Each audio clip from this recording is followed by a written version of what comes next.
else.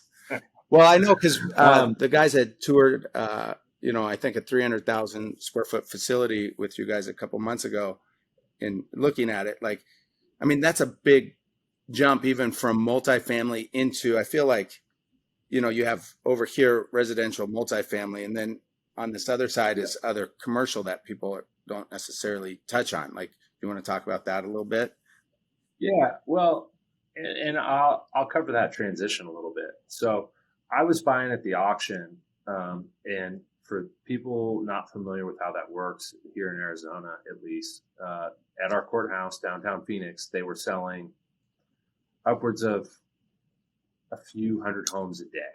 There was usually like 3 to 5 thousand homes scheduled each day, but only like 3 to 500 would sell on a daily basis. A ton of Right. houses, and um, the list was published 90 days in advance. You have a notice of trustee sale, but it gets updated all the time. So we wouldn't take the list until 5 o'clock the night before and say this is a final list.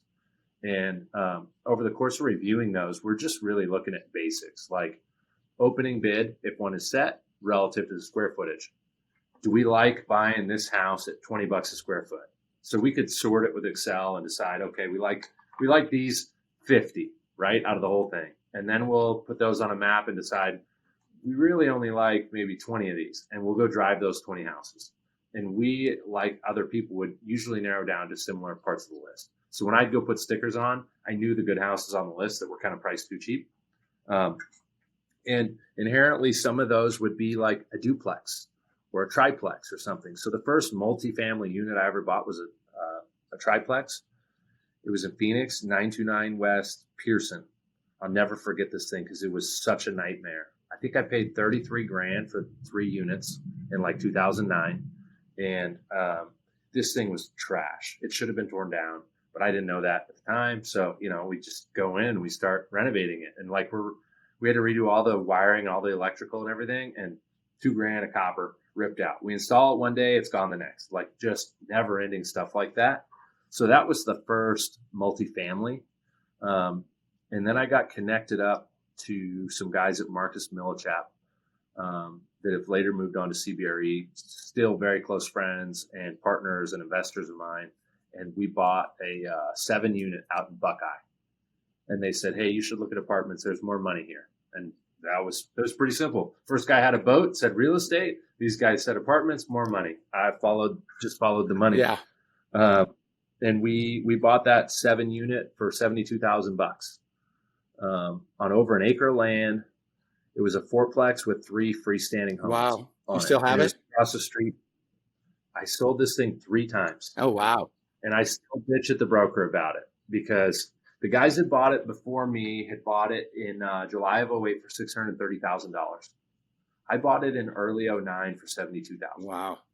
And at the time, that was all the money in the world to me. If I fucked that up, I was in trouble. Like I was literally like reading, Rich Dad Poor Dad, like, well, I can't lose more than the 70 I put up. Like that's how I was viewing it at the Yeah. time. And more of the same, just not being great at flipping, but understanding the concept. And once I kind of got that equation down, it's how cheap can I buy it? What do I need to spend to get it habitable and nice so I can rent it? And then now I can sell it on cash flow instead of what I'm in it. I can make money.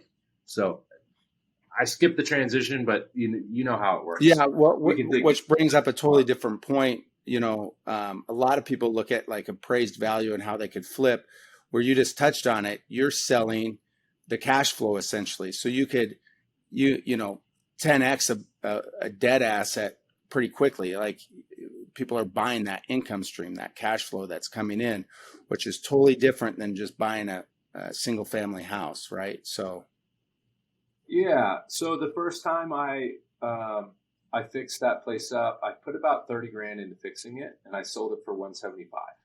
oh wow. So I made 75 grand on that. And the first house that I bought for $36,000, I think I made 10 or 12 grand. They took the same amount of time. Right. So all I learned with it, and that was the takeaway, was the deal and the concepts are the same, right? It is just bigger numbers. Right. So if you're willing to play with a little more money, which if you can find the right guy who will back you, which I happened to find pretty early, he was taking my head off. So it wasn't like, I didn't grow up with any money. I didn't have dad funded me, I had to go pay my dues, and I was paying this guy 18% interest, and then and a fee to fund the deal. I had to put 20% of the money up. So on 72,000, I'm putting up $12,000. I had that. Right. And then we split the upside 50/50. Wow. So 18% plus I'm putting money in to take half the upside. That's pretty aggressive, especially like looking back at it. Like you do whatever it takes when you're in that moment, right? But you look at it now to where you're at, and wow, what a evolution. You know what's funny though? Joke's kind of on him. He got me into banking by accident, right? And I own Hanson Capital is a hard money lender in multiple states across the country. It has originated hundreds of millions of dollars of loans for people fixing and flipping real estate. I'll give credit where credit is due. He showed me how that business worked, and I used to, when I started lending money, I was paying him a fee.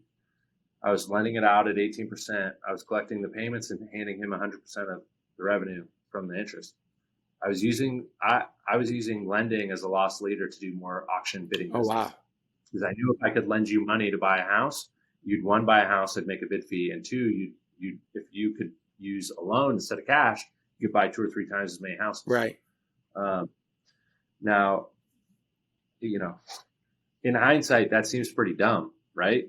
But it got me into a business that I sold that business well into the 7 figures, 6 or 7 years after that to a private equity group. I like to get in there and figure things out and then make a system so I can repeat it. Yeah.